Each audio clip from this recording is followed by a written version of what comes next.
Welcome to the Old Stoney's podcast. I'm Justin McDonald, along with Matt Crisione, who's kind of hidden because we can't get a video connection. How are you? I'm a ghost. I don't really exist. You're a ghost. Well, I'd like to give a shout out to the boys over at Google Fee for updating their phone. Great job, guys. You did a bang up job. You didn't miss one app that screwed up on my phone. So thank you, guys. I truly appreciate your hard work. Well, I'll get to that story here in just one second. Of course, you have the Old Stoney's podcast. Matt Crisione, Justin McDonald here. We join ourselves together every week in some way or fashion. We have a guest on, and usually talk about cannabis. Yes, we talk primarily about cannabis, but we want you to follow us, of course, at talkcastpdx.com. That is the website where everything lands. And then also follow us at the Old Stoney's on Instagram. That's a place where, lots of people go and hang out there. And so follow us there at the Old Stoney's. Okay. And then, of course, budtendershirts.com. That is where you can buy a shirt and support the show. All right. budtendershirts.com. You buy a shirt. It helps Matt and I get together every week. And we also want to thank our friends at aftermath.fm. All right. Go to aftermath.fm. We're on their channel as well now. We appreciate them. They have great programs. Guys like Clyde Lewis is over there, and we love Clyde. And thank goodness. Yeah. You know who else we love? This guy that we know. He grows, he knows how to grow everything organically. The Lord of the Roots. Lord of the Roots, Jeff Lowenfels joins us. How are you, sir? I am good, old friend. How are you? I you say old Stoney. I'm the old one here today. Oh yeah, you are. Well, I cut your face off. We bow down. That's okay. Your camera works sometime. His name is Jeff Lowenfels. If people don't know, I'm flashing it on the screen for them. People listening, Jeff Lowenfels. And now you write. We've known each other a really, really long time, actually, right? Really? Maybe, 40 years? I don't know. Long time. I met you in 2002 is when I met you. So almost 20 years. That's a long time. Yep. And you used to do a great gardening show for my old station in Anchorage, KBYR, AM 700 in Anchorage. I'm bringing it up just because a little nostalgic action there. But the garden party, we did it during the winter. How many garden shows go through the winter? I mean, in Alaska, of all places, and we never really could talk about cannabis. So this is probably a good thing that we are able to do it here. Yeah, and times change. Yeah, right, Matthew. Times do change. It's one of those things where it's like, we could never talk about it back then. Oh my goodness, we had kind of a conservative audience at that point on that radio station at that time. Now, correct me if I'm wrong, but was it quasi legal in Alaska back in those days? Here we are in a much different time, and I'll tell you, I don't think he heard you. I was going to say, wasn't we like it this way much better? Oh yeah. You guys did have a little bit of legality up there with weed, though. Wasn't it legal at one point? Hang on, Matt. He's not hearing you. Sorry. Okay. I don't know why you're not hearing Matthew. So Matthew has disappeared from our world. Damn, dude. I think I'm the only one I can hear him. Hang on, Jeff. Matt, are you there? Yeah, I am. But we lost audio? I think we lost the audio. No, you're there. But I don't think Jeff can hear you. I can't hear him. Wow, this is. I tell you what, partner. I might have to bow out of this thing. I don't know what the hell's going on. We get it all figured out. Well, Matthew, we can try again in the morning, but I don't know what Jeff's schedule's like or your schedule. Nah, why don't you guys just go ahead and have a conversation, dude? Get them. All right. Well, maybe play with your phone. Imagination right now. Play with your phone and maybe try to come back with us. I'll see what happens. We'll be around here for a little bit. All right. So. Yeah. Okay. Thank you. Yeah. All right. We lost. Yeah. So today. Yeah, we lost him. That's it. Modern technology has been great, Jeff. I got to tell you, modern technology is great, and we all survived the pandemic with it. But sometimes it just doesn't do what you want it to do. It doesn't, and It's like usually being stuck it's on the Enterprise behind a moon somewhere, and you have to move the yeah. ship out Well, of no, the I like to put it this way. Usually, it's the wife that's having the problems. Ah, yeah. Oh my God. Yeah. But we were saying times have changed. I just this morning, and again, this is because of technology. I mean, you can go on the internet, and get these news feeds with articles from all around the world. And I picked up one today from Connecticut where they Ah, said, listen, let's start growing weed. And there was my book. in There was Connecticut. yeah, in Connecticut, do it yourself cannabis, and then they had the other one was Ed Rosenthal's new book. I Mm. wrote the soil section. I wrote the soil section in that one. Ed and I are good friends. Uh, Oh, very uh, nice. it's fascinating to see how popular and how non-stigmatized cannabis is becoming in terms of newscasting. It's everywhere now. I mean, it didn't. The Republicans are bringing a bill before the Senate. Yeah, yeah, Chuck that's Schumer, true. Chuck Schumer said before the end of this year, it's and 20 years ago, nobody would have talked about it or imagined that it was even possible. They'd be afraid to talk about it. That's the Yeah, thing. They would be deeply afraid to talk about it because they'd be like, "Oh, that guy, he likes sure. weed," and then Well, it's yeah, always not been only that, painted but as a bad thing. yeah, but it turns out, I think now retrospectively, looking back, obviously, all your friends were smoking dope anyway. It's sort of Yeah, silly. I mean, when they legalized it the second time in Alaska, because as you know, it was legal in 1975 in the yeah, privacy of your home. But when they legalized it medically and recreationally, I remember being at a party, and I had consumed cannabis with every person at this party. Was there any cannabis? Was there any cannabis at the party? No, because no, they were stigmatized. Now, yeah, today, that same party, half the people there would be drinking, the other half would be smoking or vaping or drinking a cannabis drink. It's completely something. changed, which is a great thing. It's a great Well, thing. I moved back to Alaska in 1995. I moved to Juneau, and I Hmm. worked I worked at the Capitol, and there was a lot of cannabis Oh, floating yeah. around that town, and it's Yeah. such a small town, and there you can only get there by boat or plane, so you're thinking to yourself, wow, how do they get this here? And then I Right. learned of a lot of growers in that little town Sure. and doing different things. Sure. And I've actually consumed cannabis in some prestigious homes Sure. of Alaskan royalty, if you will, that goes way Yeah, of back course. when, which is kind of a trip. But yeah, Alaska has a long, long history of, you know, bucking the trend and trying to It does. It let does. people And consume what they want in their own yeah. homes. Right, and to grow, and thank goodness for these autoflower stuff that I wrote about in the fourth book I wrote, Yeah, because that's it, the DIY it, cannabis book, right? yeah, and it'd be great down here as well. I mean, in the wintertime, obviously, you have trouble growing There cannabis you here. go. Yeah, there you go, because it doesn't flower if the days aren't shorter than the nights. Well, in Yeah, Alaska, that's right in the middle of the first or second or third week of frost.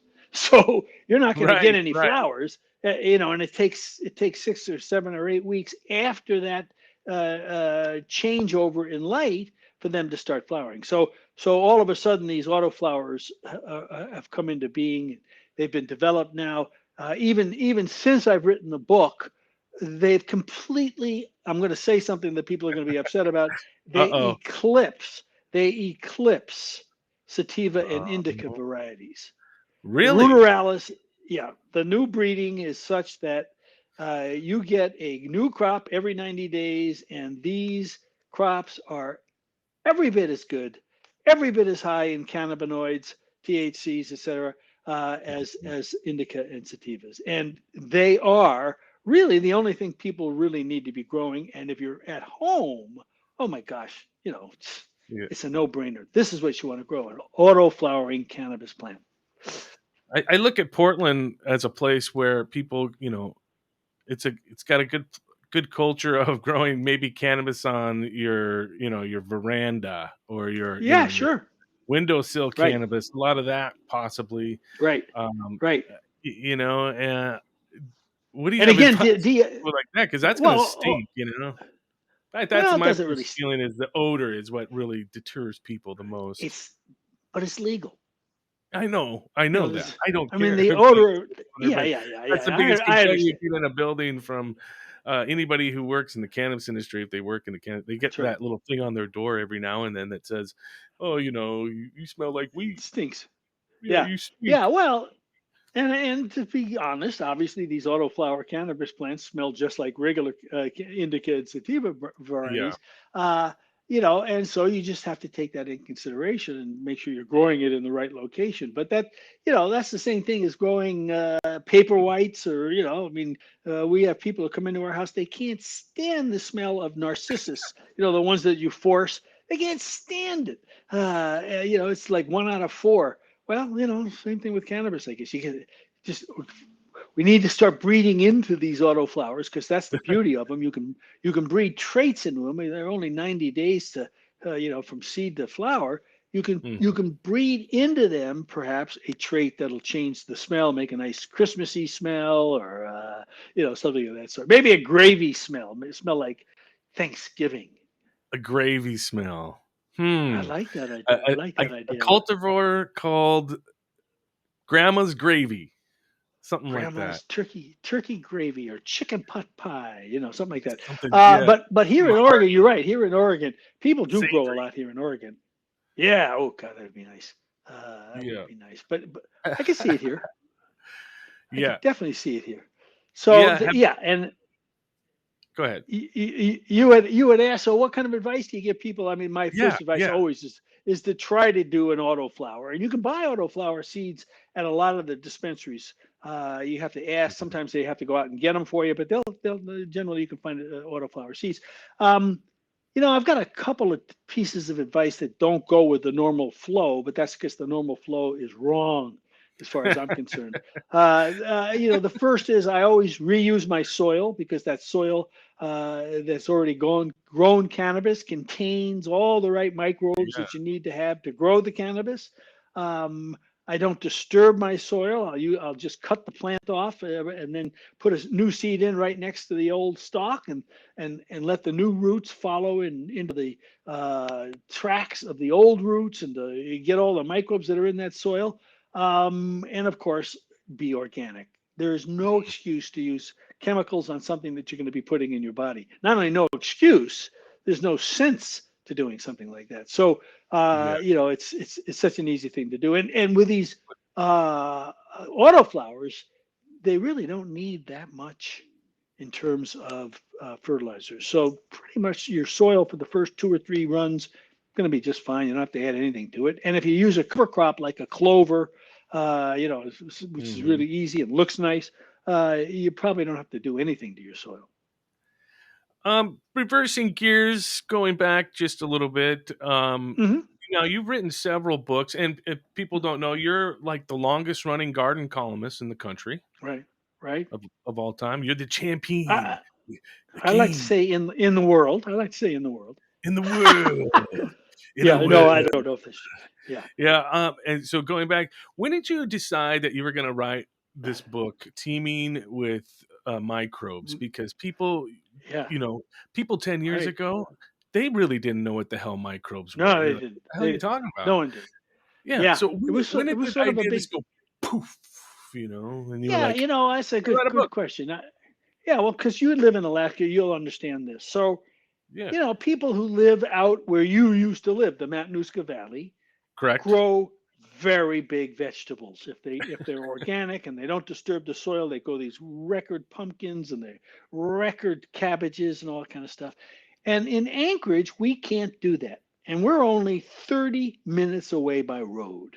And the reason we can't do that, I discovered, and it wasn't just me discovering it, but other people discovered it as well, is because there's a soil layer that's about 6 inches deep in the area you lived in. And that soil layer is removed in Anchorage because of earthquake and geotechnical rationales. And so it's the soil, we discovered, not the sunlight, that causes these big cabbages. And the more that we began to delve into it, the more it became clear that it's the microbes in the soil. And if you had told me back in 2006 when Teaming with Microbes came out that microbes were a good thing, I would have said, you're crazy. We sterilize soil, we kill the bacteria, we get rid of the fungus. I mean, that's what we used to do. We used to buy sterilized soil. And it was just the light bulb went on. These soils are good because of the microbes. Wait a minute.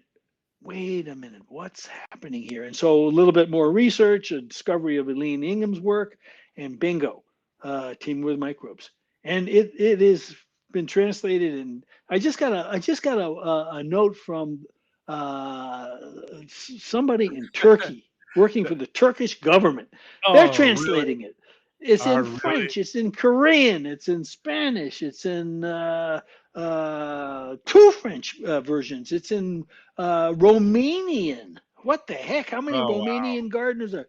They stole it. They didn't pay for it. But anyway, yeah, it's kind of interesting. They stole it. Fascinating one.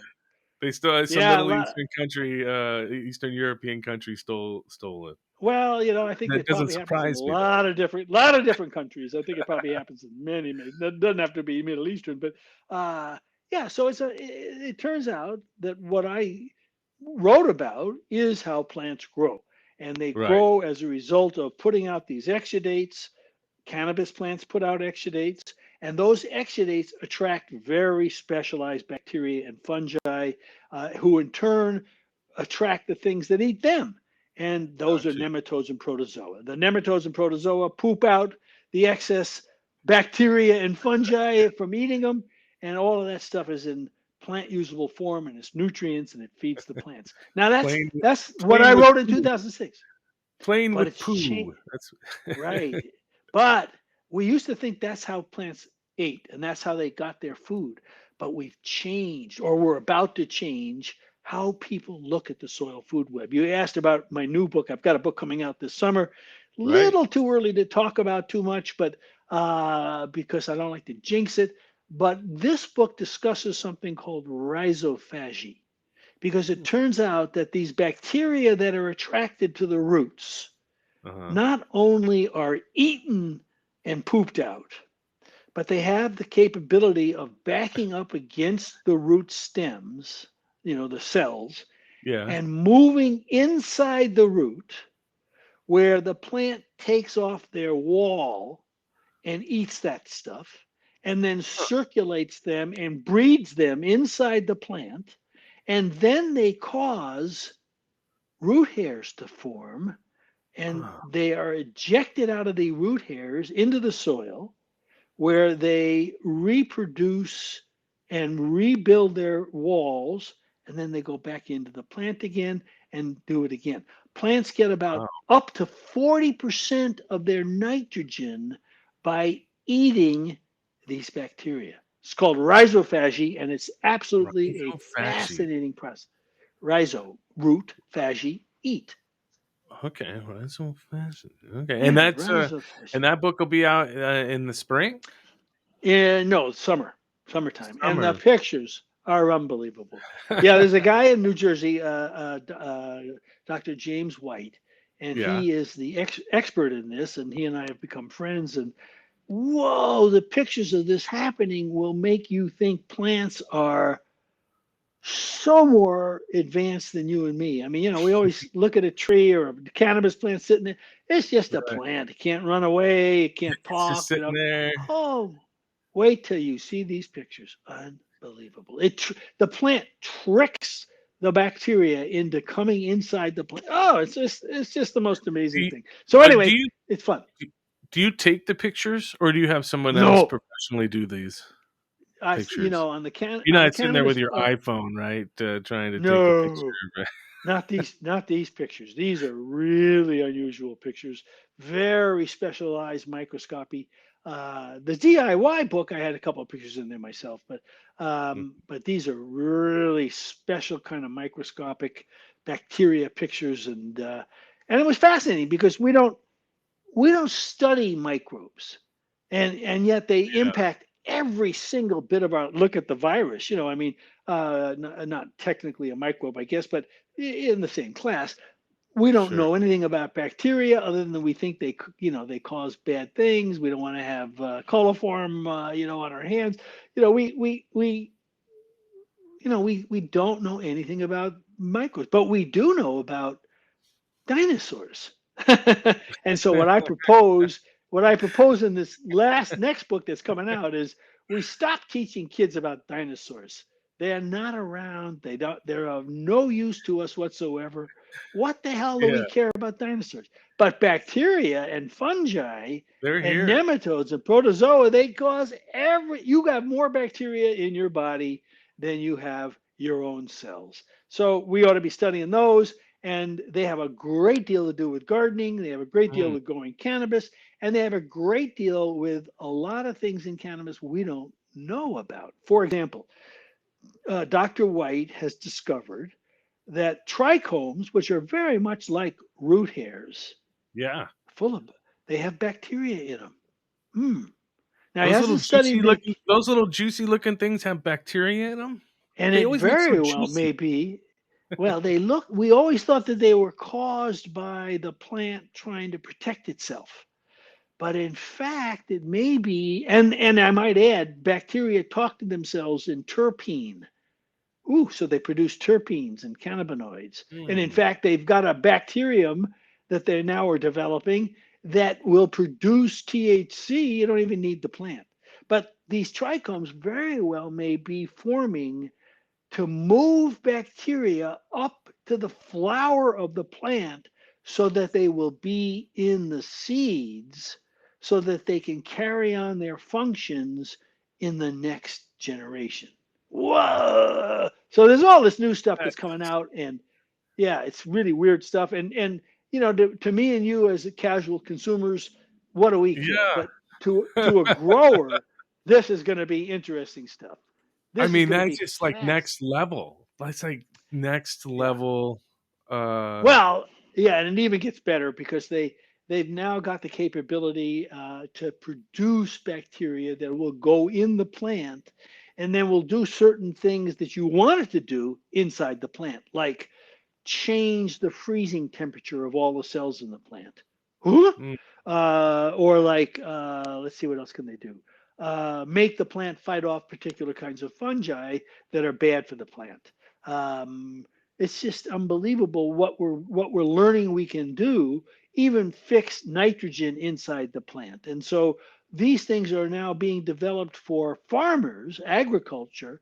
And what I've done in this book, I hope, is started to grab some of these things that farmers are beginning to look at and bring them down into our level, because this is stuff that's going to help us be better growers, and we're going to get much better cannabis to sell to the casual buyer. yeah. And with that said, we were talking about, excuse me, uh, we had Tyson Hayworth on from So Right. Fresh Farms on last week, and we were talking about because I'm going in for hip surgery and how I'm going to combat my pain, and if I'm going to Right. use prescription drugs. And I'm like, I will probably have to take a couple for their liking, but for the most part, I'm using RSO. So I'm using Mm-hmm. whole plant RSO, and Yeah. then I have whole plant capsules, decarb capsules, with each Sure. capsule about 50 milligrams of a real calm, strain or Right. cultivar. Are we still saying strain, or are we saying Yeah. cultivar? Because people were I like, think we're "Oh, saying don't say both. strain, say cultivar." Like, okay, Yeah, we're saying both, I think. so I'm gonna remedy my pain that way for the most part, Yeah. hopefully, because it is a couple week process of getting back up Right. to speed. Well, you So ought to try the salves as well. I mean, some of the salves will yeah, will will be fabulous too. But the RSO, I love RSO. Uh, it's it's fascinating. I amazing. mean, and all of this stuff, as soon as we get our politicians to finally legalize it, and it sounds to me like with 38 states legal, we're there. And We're when getting when close. McC- when McConnell hides something in a Republican bill, I don't know if that's true, but that's what I read. Then we know we're there. I mean, oh my gosh! So it's gonna be a lot of fun. But even more to the point, going back to these autoflowering plants, it's a beautiful plant, and I think we're going to start Mhm. seeing it in a different format. I think we're going to be able to buy them at supermarkets, these autoflowers. I think we're going to be able to buy them at Christmas time, decorated like little Christmas trees. You know what I'm saying? I mean, they're going to become a holiday plant because you can grow them and time them. Yeah. I'm just so, I think it's going to be just so much fun. And the last time I can remember when a plant this easy to grow was introduced, it was snap peas. I don't know if you remember before there was snap peas. It's Yeah. snap peas. You Okay. put them in the ground, they grow, and you get sugar peas and snap peas and Oregon pea tons of them. pods and easy. And you don't have to do anything. They fix their own nitrogen, blah blah blah. These autoflower seeds are just as easy. You don't need special soil. You don't need special lights. You can leave them under the light for 24 straight hours for the entire life of the plant. They don't care. Or give them 12 hours. They don't care. You They don't grow care. based on their genetics. Yeah, and so it's really a great thing. I'm big on these autoflowering cannabis plants, and I am big on using the soil food web, teaming with microbes, teaming with fungi, to get these plants as healthy as possible so that you're growing the best possible plant you can. So a few episodes back, we were talking about, people are always talking about, the dispensaries and everybody getting that and all the big growers and everything. And Matt and I Mm-hmm. wanted to focus on home growers and people that Right, like to grow their own cannabis and things like that. And right. we, of course, always refer back to your books. Mm-hmm. But we were talking about, how security and the things that you have to do and all these things are going around. I think with the promotion of something like the auto flowering packs of seeds, maybe you can buy in a Yeah, dispensary. I think right, there needs to be more focus and emphasis put out there. I think there needs to be some sort of campaign for people to grow their own, the grow right, your own campaign. It's great right. to Yeah, so support, commerce in our state industry, which is great because you got to have something in between when you're waiting. You might sure. end up running out or or Well, whatnot. So here's how I put it. I mean, you can't appreciate a good corn on the cob till you've grown your own. You know what I mean? You grow yeah. your own, and you know what good corn on the cob tastes like. And so when you go to a supermarket and buy it, you know which one is good and which. Same thing with the Mhm. dispensary. If you grow your own, you know what the dispensary is selling, whether it's good or bad. You know Yeah, what went into the effort. You know why you're paying what you're paying for, and what the crystals look like. And so growing your own sure. is a very useful thing, even for dispensaries. But uh, there are a couple of places I would tell people to take a look at. First of all, there's a website called autoflowering.net and Autoflowering.net. Maybe we'll or find autoflower. Yeah, see if you can find it. Maybe it's autoflower.net. But in any case, it is a conglomeration of all of the people who are really into this hobby of growing their own, it. plus Yeah. the breeders and sellers of seeds. And so you can buy seeds from them as well. And it's a great source of seeds, and you can read comments, what people think about the seeds, et cetera, et cetera. Lighting, tents, everything you need to know about growing auto flowering cannabis is in Yeah, my it is book and it is is in this website. autoflower.net. It's Okay. autoflower.net. So Yeah, and when I that's tried to good to join know. it, when I was writing the book, I tried to join it, and I was saying I need pictures, and I got banned.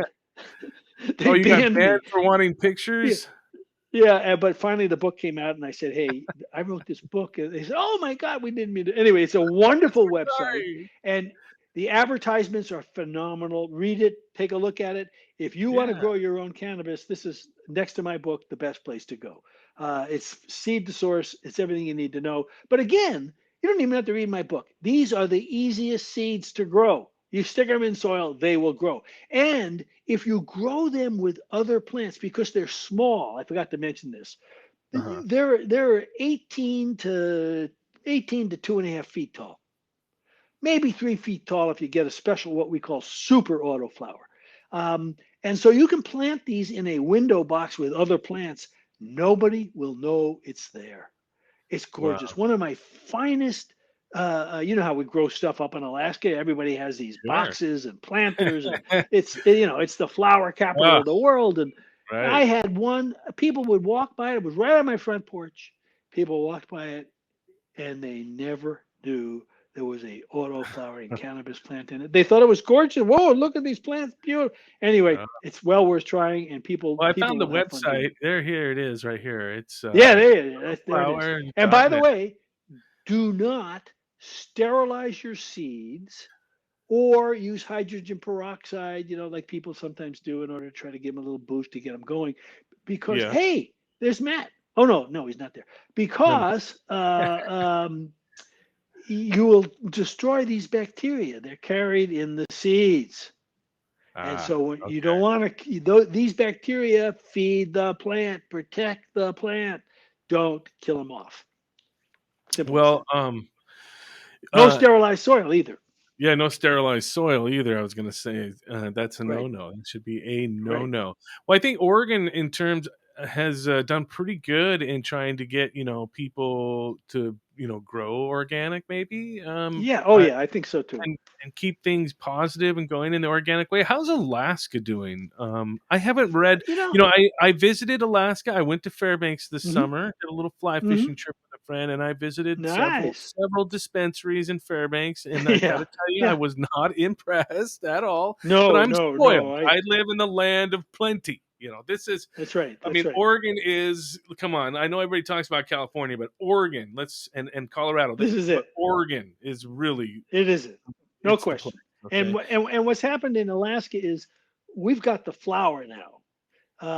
And so you can buy flour, you can buy pre-rolls, you can buy some tinctures, but we don't have, the packs, cartridges, and there's a lot of stuff. You need a bigger market in order to have somebody come up and make it, because it's got to be made in Alaska. Having said that, I think we now have more per capita dispensaries per capita than any place in the country. So it's an interesting opportunity for the buyer, but it's getting to be a little bit hairy for the owners, because there's no limit. And if you only own one, maybe you need 5 or 6. It's going to be a very interesting rollout. It's only been a couple of years, but we're there with the flower. We're just and the edibles too. Are they vertically integrated? A lot of these shops. I was talking with Scorpion Grass out in Wasilla, and I believe they were. Believe they are vertically integrated. Yeah, they're all trying to be, and if they're not, they're all trying to be vertically integrated, and some of them are not only vertically integrated, but they are growing extra in order to be able to sell to the other dispensaries. There's an exchange now, like there is here in Portland. So from the flower growing perspective, everything is fine. But and again, I have to add, because we've got autoflowers, we can do it 365 days a year. Although most of it is still indica and sativa, grown indoors under big factory lights, et cetera, et cetera. Sucking down electricity. But the numbers of people when you go into a dispensary is staggering. And you know me, I'm kind of a talkative guy. I like to go in and I go, what did you used to do before it was legal? And everybody it's just fascinating. Everybody was buying. Everybody had a dealer. We were kidding ourselves. It's true. Kidding ourselves. It's just amazing. I remember. And so people in Wyoming, for example, where it's not legal, come on, you're kidding yourselves, guys. They're smoking it like crazy all over, like vaping and all that stuff. I don't want to name names, but there was quite a large network of high-powered cannabis users back when, which I was actually a part of, and that was always kind of nice. And when there was someone in need, there was help to be had, and but it was so quiet and on the down low, and it really was. It really was. I remember going to a very early on. I just been sworn into the bar, and I went to a party in someone's law office, and I was in his office. And there was people out in the reception room and everything. And he opens up his drawer and he rolls a joint. Excuse me. There's Supreme Court justices out there. It was like, whew. Yeah. I wish more Supreme Court justices did roll up a joint. It might help in there. It might certainly. We don't want to get into too much politics. Before we're running, well, I guess still got a little bit of time left. I need to talk with you Sure. here, but you got the new book coming out. How long does it take to write something, like this? I mean, this is a lot of research, a lot of pictures, like you said, and I mean, it just the time commitment to do it. I'm crying. I mean, I know I'm it pays crying. off. I mean, I know you know. Yeah, it doesn't. It doesn't really pay off. It pays off because people learn a lot. You don't make any money writing a book, and the pandemic, of course, has sort of put the kibosh on talks and stuff. But yeah, so this one was a pandemic book, and I wrote it. I wrote it probably over about a 6-month period, which is really quick. What you have to do with a book is you've got to go into what's called a rabbit hole. Because you've got all these ideas and things you've laid out and facts that are in later chapters that you want to put. And so you got to go down into this little hole where nobody bothers you, where your wife doesn't say, it's dinner, come up for dinner. You got to stay down there as long as you can. And the pandemic was a great thing for that. And so I was able to go down there because of the internet and a program my son gave me that allows me to download any scientific paper, even if even if I haven't paid for it. That's awesome. You didn't need to go to the library. I mean, the first book, God, I was in the library. Second book, I was in Portland Library, actually. Yeah. But the third book and the fourth book, internet was everything you needed. And in this particular instance, what I had to do is describe bacteria. Now, you and I we studied bacteria in high school. They were these little dots. They were dots, because that's all you could see in those crappy microscopes. And so we looked at them for a week and talked about them for a day, and that was it. So I I describe bacteria, what they do, how they operate, how they get inside the plant, what they do once they're in the plant, all these new techniques that they've developed that they can do. And they are fascinating organisms, and it fits in and completes the soil food web story, which really, this is the other half. I'm not saying it's just a little piece of of a new soil. This is half of the soil food web. 40% of the nitrogen of the plant comes from these bacteria. 40%. Yeah, that's how, you don't think of it that way and you do a good job of explaining it to those who don't understand science. And you know what I haven't done yet, which I have to do, and you've reminded me.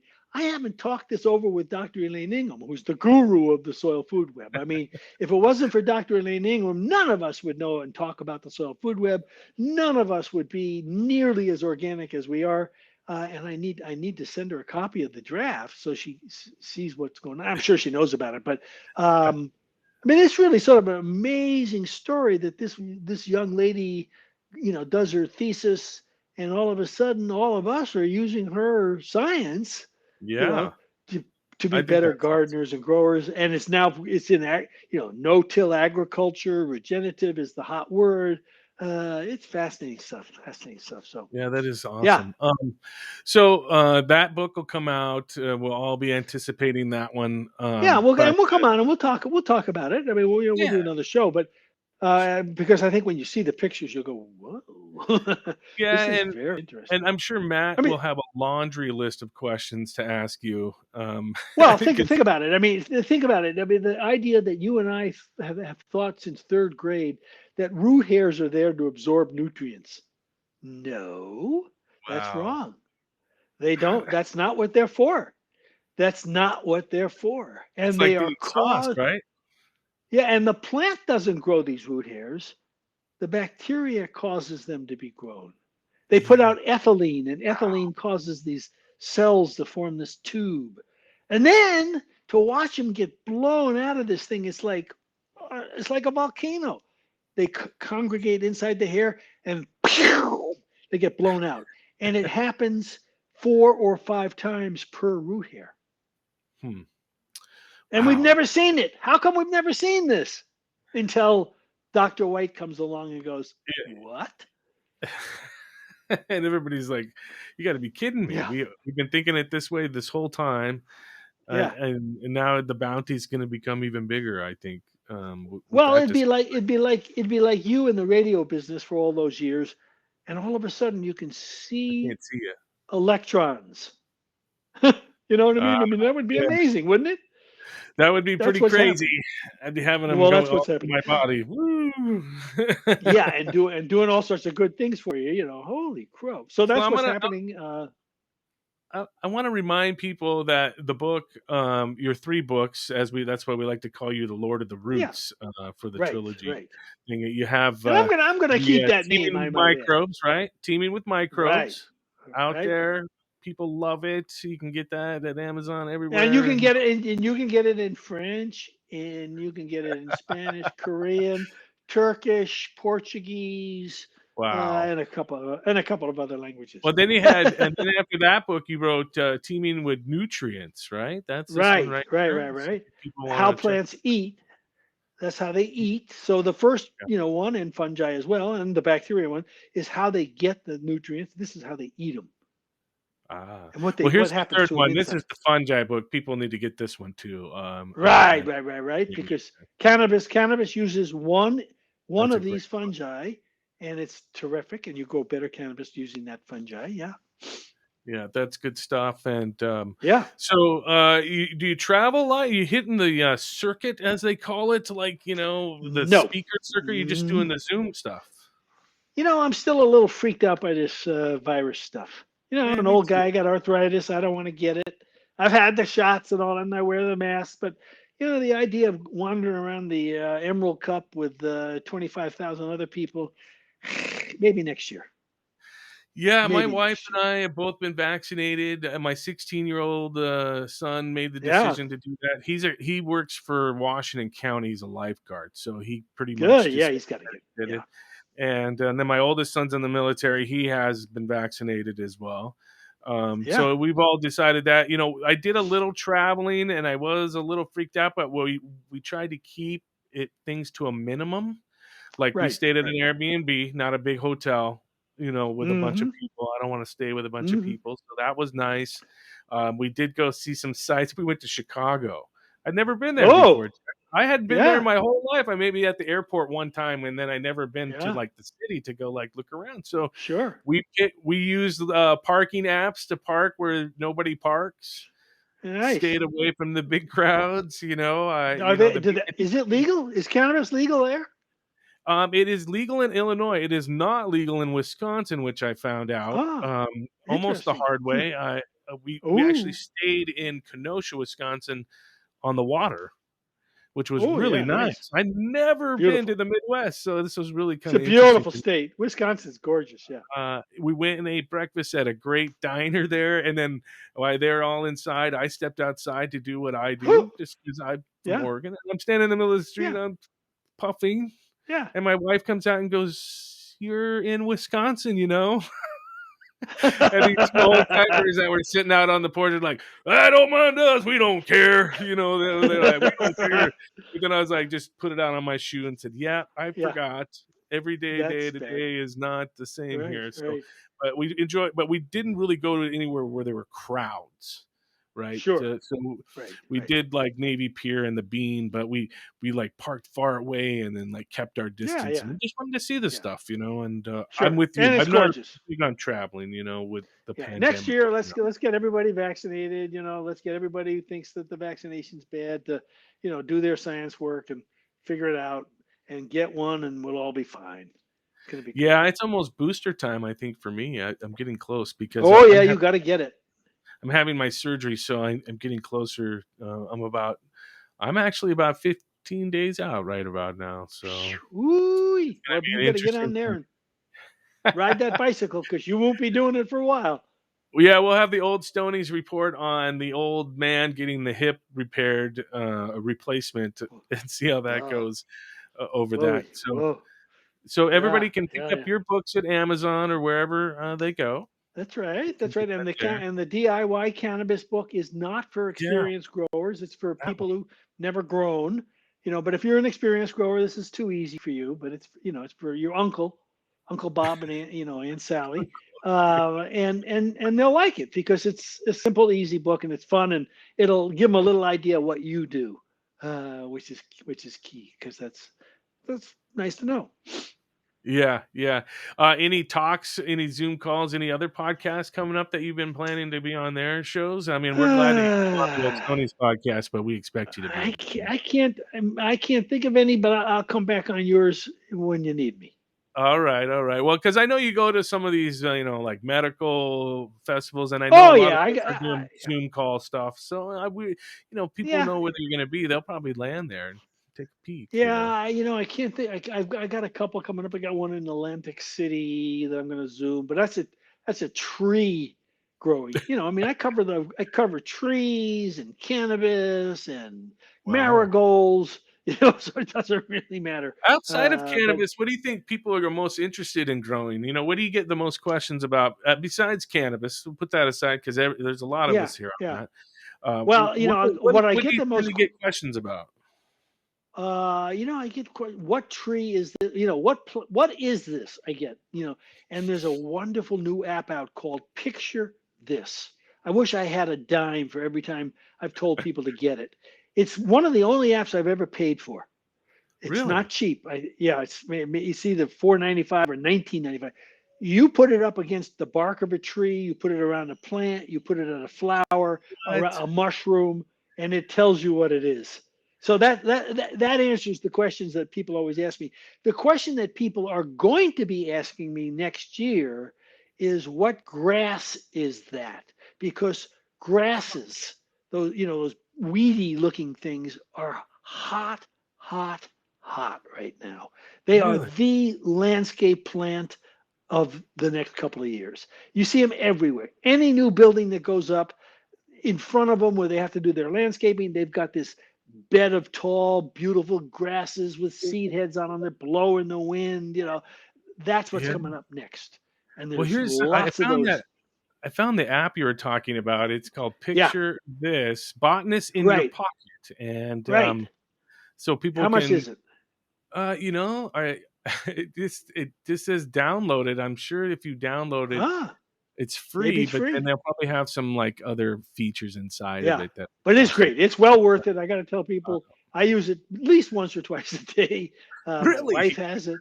Oh yeah. And I know what most plants are, but every now and then, you walk by somebody and go, "What the hell is that?" Boom! And in 2 seconds, it tells you what it is. Yeah, trees, that's great. So Picture This, Botanist in Your Pocket, at the Apple App Store or at the Google Play Store. So that's good to know that you can get it for both platforms.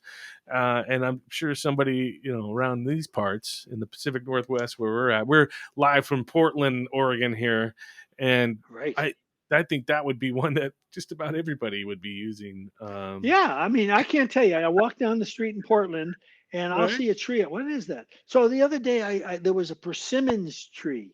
This is the persimmons season. Those orange fruits where they actually got the dye for the khakis, for khaki pants. They always look inedible to me, but I know they're edible. Well, and they are inedible until they ripen, and they're falling off the trees right now. But it takes another 3 or 4 weeks for them to ripen. So, what kind of persimmons? Boom! Click. Picture this.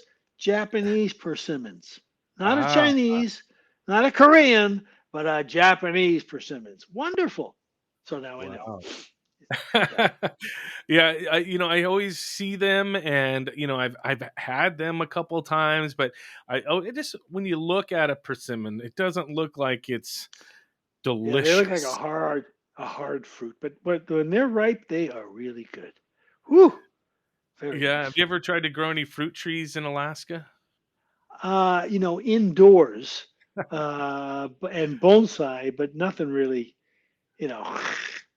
nothing really. But we're getting warmer, and my neighbor grows, he must have 15, 20 apple trees. The problem is I'm too lazy to put the fencing up to keep the moose away, blah, blah, blah. So I just go over to his place and just take 1 or 2 off the tree when I need it. The moose are a definite problem when it comes to growing stuff in Alaska, especially in Anchorage. People don't realize it, that they roam around like any other thing, and they're huge and they eat a lot. And I used to have them come through my house all the time in Palmer, Alaska. It's like always in the yard. So Right. So your book makes a great gift for the holidays. I recommend Yes. people go out and get all three of those books or the DIY Right. cannabis book. I really, because this show kind of focuses on cannabis, I do like to go back to that. Right. The DIY Autoflowering Cannabis, an easy way to grow your own by Jeff Lowenfels. Check that out. You can get that at Amazon, right? Amazon doesn't care if Yeah. it's weed, right? No, that's exactly right. And the other ones, of course, the teaming with microbes, fungi, and nutrients, those are all usable for cannabis. In fact, you had Tyson on your show. Yeah, I Tyson happened Hammer. to, the first time I walked into Tyson's dispensary, Oregon's finest in the Pearl, Yeah. and I didn't know Tyson. I had no idea who Tyson was. And on the wall behind the counter was teaming with microbes. And I went, "Whoa! I wrote that book." And the bud tender, Selena, said, "Oh Yeah. my gosh! When the owner finds out that you were in here and he wasn't, oh he good he." And so we arranged to meet, and Yeah. that's how Tyson and I became great friends. He's a terrific grower. Wow. Yeah, Yeah. he is. And boy, the guys, Troy is also a great Oh grower. yes. You guys got him to go organic, eventually, and that Yep. is so Yep. awesome, I think. And boy, they have big things going. They have Ideal going on in Florida now, and Mm-hmm. here in Mm-hmm. Oregon, bringing that good to the rest of the country on how we do You things bet. here. And Yep. it's just amazing. So, yeah, a good group over there at Oregon's Finest. I love them dearly Yeah. still to this day. Absolutely. So. Absolutely. Yep. Good times. So, well, people look out for Jeff Lowenfels' books. He is the Lord of the Roots, teaming with microbes, teaming with nutrients, teaming with fungi, and then the DIY cannabis book. And then we'll look for your new book by summer, hopefully. And Right. any word on the title there? Do we Yep, know? yep. And in fact, the cover's out there too, someplace. But it's teaming with bacteria, Oh, the okay. organic, the organic gardener's guide to endophytic bacteria and the rhizophagy cycle. How about that for a title? Wow. Woo! That's a That's a mouthful, huh? mouthful. That's a big mouthful. And So, maybe we'll try to so get you maybe we'll urge you to start oh doing yeah, our teaming with tips again. We can get that maybe going sure. We'll get here in that going. We'll Portland. figure it out. Keep that local, of course. Sounds Uh, good. we always love that. So, well, Jeff, I want to thank you again for joining us here on the Old Stonies. I know Matt had to drop off, so next time we have you on, maybe we'll do it in studio and we'll put up the partitions. That way we don't spit all over Sure. everybody. Not a problem. Always good to see you. Always good to see you too, and I Yep. thank you. And we'll email you, and we'll let you know the links and all that good stuff as things You bet. progress here on this podcast. I still have a few All more right. minutes to fill out, so I'm going to let you go, and we'll talk to you next time, my friend. You got it. Say goodbye to Matt. I will. I'll do that for you. All right. Be well. All right. Thanks, Jeff. So Jeff Lowenfels there on the Old Stonies podcast. Man, I was really bummed when Matt had to drop off. We're glad to actually have Jeff on. We've been asking, him and I have been going back and forth. What do we want to ask Jeff? All these different questions on organic gardening and just organic methods and things like that. So we'll have Jeff on again when he gets his new book all set up. And we're looking forward to that book. It should be, like he said, by summer, but it'll teaming with bacteria is what it'll be called.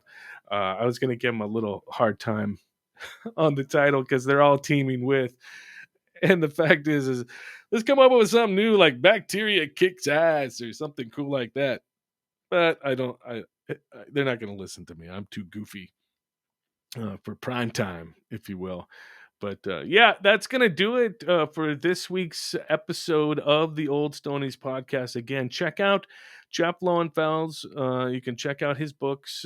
Definitely pick them up on Amazon or wherever you shop for books. And then, of course, I don't know if this is out there or not, but some of his old gardening shows have popped up in my feed at SoundCloud. So we might have to put those out there somewhere so somebody can check those out. Those are fantastic shows. I got to tell you, they're great gardening shows, and someone should make those available in an archive form somewhere for Jeff to listen to because they're fantastic. They're so good. But look for Jeff all over the place. He's all over the internet, Facebook and Twitter, and I believe Instagram. So Jeff Lowenfels, again, the Lord of the Roots here on the Old Stonies podcast. And we want to thank you very much for listening. That's going to do it. Go to talkcastpdx.com. Check out all the videos, all the past episodes.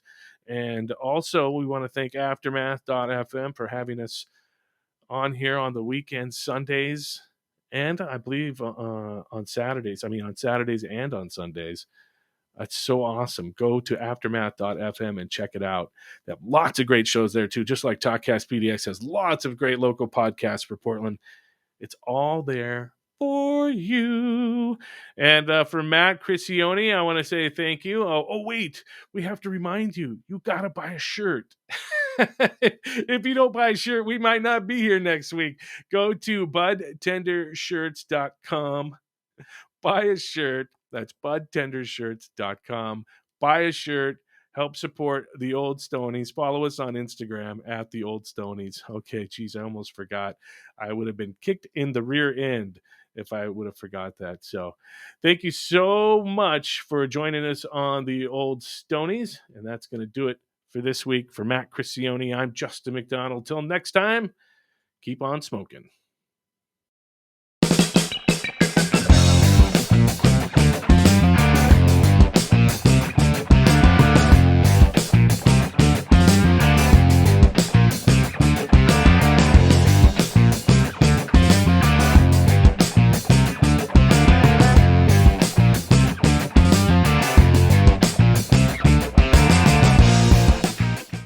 I'm Dave Dahl, creator of Dave's Killer Bread, a well-known, against-the-odds success story. To give back, we built a podcast studio called Talkcast PDX, a state-of-the-art facility to produce your own podcast. Talkcast PDX is a place where every opinion is accepted. If you've ever thought about it, do it. Use your voice and make a difference at Talkcast PDX.